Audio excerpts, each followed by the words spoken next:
So we all journeyed together as like a huge group of all 60 of us, and we basically start walking from point A to get to wherever the vigil is.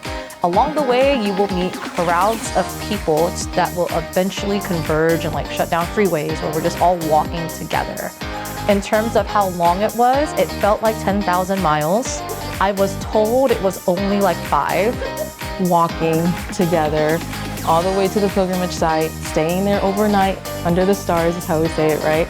The joy was, you could just feel it. Like it was just palpable. Pilgrims from all around the world, and so they were getting stuff from Malta and from, Scotland and all these different places, Africa, and they were trading, and they were talking to pilgrims, and they would come back all chittery and like, oh, I was so excited.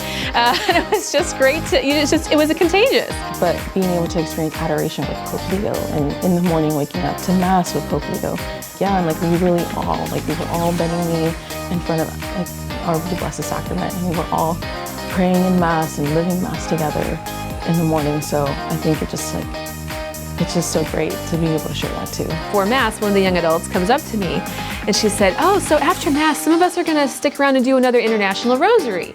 And I said, okay, I'm not.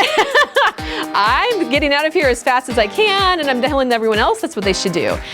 And this young adult just couldn't believe it. She was so full of joy. She couldn't believe anyone would want to leave that space. And I'm like, the only reason that someone would be joyful in that situation is only because of the Holy Spirit. And the only reason she wanted to stay is because she was so full of joy and so full of the Lord that something had transcended, and it was just, for me, that was so beautiful to witness that moment and to see that joy was shown in all of our 70 pilgrims. It was just beautiful. Random highlight was that it did start raining at 1 a.m. I definitely thought somebody was pulling a prank and they were sprinkling water. And I was like, okay, random time to do this. I thought somebody was horseplaying. And I was like, okay, super random. And then it hit me. I was like, wait, I think it's raining. So half asleep, I was like, you know what, I have my umbrella. Let me just pop it out really quick. And then 2 minutes later, I was like, wait, I think all of my stuff is open. So I hastily threw everything into my backpack, semi-closed it, put my umbrella, and then literally just went back to sleep. I was like, tomorrow's me problem.